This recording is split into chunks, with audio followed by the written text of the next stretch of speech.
म सुतेर बिहान उठ्दाखेरि अलिकति हात दुखेको हुनाले आँटा गुन्न सकिनँ बिहान। अनि मैले आँटा गुनिदिनु है, नानीलाई स्कुल पठाउनुपर्छ भनेर नास्ता बनाउनको लागि आँटा गुनिदिनु भने। अनि यही आँटा गुन्नु भयो। मेरो सानी छोरी चाहिँ उठेर ल्यापटप हेर्छिन्, उठेर कि मोबाइल हेरौँ, त्यस्तै गर्छिन् मेरो सानी छोरी चाहिँ। अनि म चाहिँ पनि मेरो पूजा गर्न आँटेको थिएँ। मेरो ठुलो छोरी मस्त निदाकी चाहिँ, ऊ बिहान नउठाइन्जेलसम्म उठ्दिनँ, एकदम सुत्छे, बिहानभरि सुत्छे मेरो नानी चाहिँ। अनि म चाहिँ पूजा गर्ने बेला भयो, उठेर पूजासुजा गर्न थालेँ नुहाएर। अनि पूजा गर्नलाई यो बेलुकाको कलश चाहिँ फुलमा हाल्छु पानी म चाहिँ। अनि फुलमा हाल्न लिएर आउँदै थिएँ। अनि आमा पनि पछाडिबाट तुलसीलाई पानी चढाउँछु भनेर आउनुभयो। बेलुकाको पानी चाहिँ यसरी फुलमा हालिदिन्छु, फुललाई पनि पानी भयो। मेरो यो पानी पनि कहाँ फाल्नु, बरु फुलमै हालिदिन्छु। आमाले लिएर आउनुभयो फुल, पूजा गर्नको लागि आमाले फुल ल्याइदिनुहुन्छ, मलाई चाहिँ सजिलो हुन्छ बिहान। अनि मेरो चाहिँ पूजा गर्ने मन्दिर हो साथीहरू, यहीँ पूजा गर्छु म, मन्दिर जान्न, घरमै पूजा गर्छु। आमाले ल्याउनुभएको यो मन्दिरबाट लिएर आउनुभएको देखाउँदै हुनुहुन्छ मेरो पूजा गर्ने मन्दिर। मैले चाहिँ ठाकुर धर्म मानेको छु, सानैदेखि नै ठाकुर धर्म मान्छु।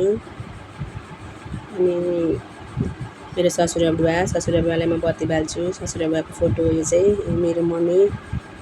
अनि आज हात दुखेको हुनाले मस्काउन सघाउँदै हुनुहुन्छ। दियो र शिवजीको मूर्ति चाहिँ बिहान मस्काउनको लागि सघाउँदै हुनुहुन्छ। आफूले गर्न नसक्दाखेरि सघाउनुहुन्छ, यसरी सहयोग गर्दै हुनुहुन्छ। अब यसरी सहयोग गरेर भित्र आए पछाडि म पूजा गर्न थालेँ। अनि आमाले चाहिँ नास्ता बनाउनलाई रोटी पकाइदिँदै हुन्छ। यता दुध उम्लिरहेछ एकपट्टि आमाले चाहिँ रोटी बनाइदिँदै हुन्छ नानीहरूको लागि नास्ता। नानी उठेर नानी उठेर एकदम ढिलो उठ्छे। सानी छोरी बिहानै म सँगसँगै उठ्छे, ठुली चाहिँ अलिक ढिलै उठ्छे, उठाएन भने त 9 बजीसम्म सुत्छे। म चाहिँ अब यहीँ पूजा गर्दैछु।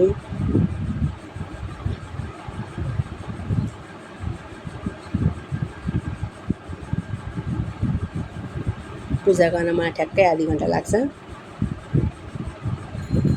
पूजा गरेर अनि आमा पनि आउनुभयो, म पूजा गर्दै थिएँ। अनि आमा पनि आउनुभयो। मलाई चाहिँ शङ्ख बजाउन आउँदैन। अनि आमा चाहिँ पहिलादेखि नै शङ्ख बजाउनुहुन्छ। आमा शङ्ख बजाउनुहुन्छ, म घन्टी बजाएर पूजा गर्छु। बिहानको त यसरी नै मेरो जान्छ। अब त दुध तातिरहेछ, अब झुल उठाउने बेला भयो। अनि झुल उठाउन सघाउँदै हुनुहुन्छ। आफूले गर्न नहुँदा, यसरी समस्या परेको बेलामा नसक्दा मलाई सहयोग गर्नुहुन्छ।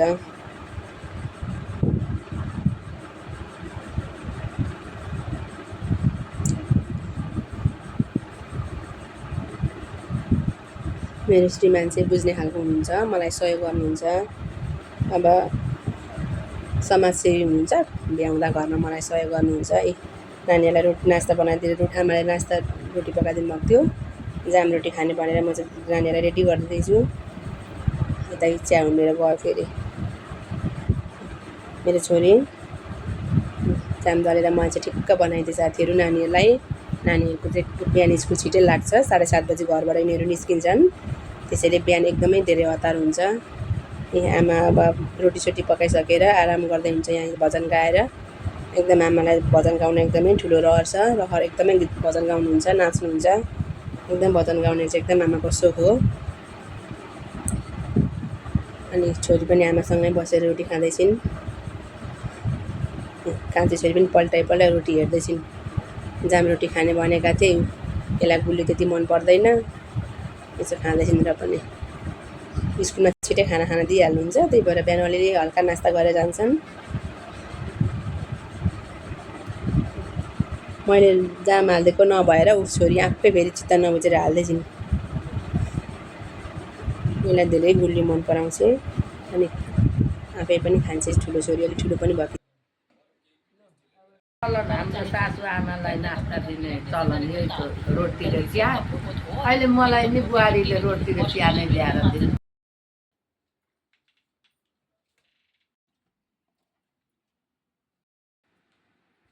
नानीहरूलाई स्कुल पठाउन एकदम हतार हुन्छ। मेरो कान्छी छोरीलाई लुगा लाउनु पऱ्यो, ठुली छोरीको कपाल बाँध्नु पऱ्यो।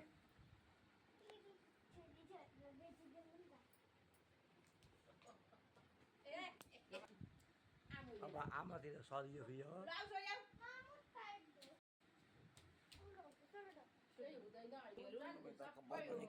यतिकै जान्छ बिहान नास्ता बनायो खायो उठ्यो नुहायो पूजा गर्यो नास्ता बनायो अनि कपाल सपाल कोरेर यिनीहरूलाई पठायो यिनीहरूलाई पठाएपछि बल्ल सुरु कोठा मिलाउने घर बढार्ने घर पुस्ने अनि भात पकाउने अनि दिउँसो मेरो व्यवसाय छ डेन्टन ठ्याक्कै डेन्टन जाँदा चाहिँ मलाई 11 बज्छ जिद गर्दै बच्चोले लगाइ पनि सक्यो हजुरआमासँग झगडा गर्दै ज्ञान हुनु बुद्धिमा भाइलाई त मैले तल पानीको बोतल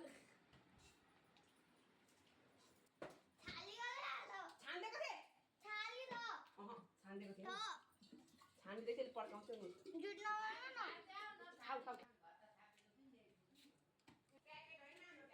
बाई बाई बाई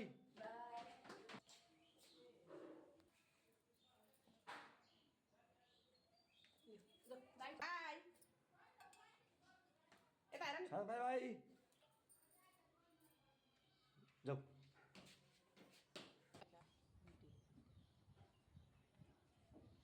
यताउति गफ गर्दा गर्दा अब घरसँग छिमेकी लाग्यो नानी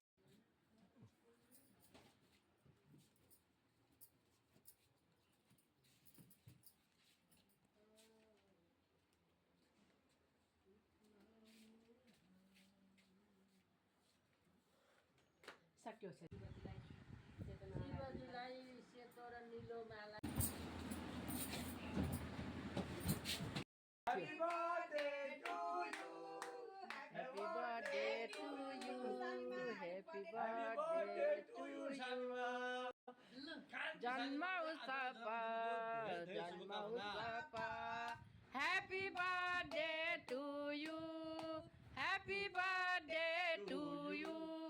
सधैँ सधैँ शुभकामना सधैँ सधैँ शुभ दिन आइरहोस् शान्ति रहोस् जीवनमा थ्याङ्क म यहाँ आउँछु खोइ छोड दिन सधैँ आइरहोस् शान्ति र कल्याण गरौँ शान्ति होस् हाम्रो कान्छी सानीमाको जन्मदिन अब आमा पछाडिको आमा हाम्रो आमाले चाहिँ आज अब टिका लगाएर चाहिँ बर्थडे मनाइदिँदै हुनुहुन्छ ल धन्यवाद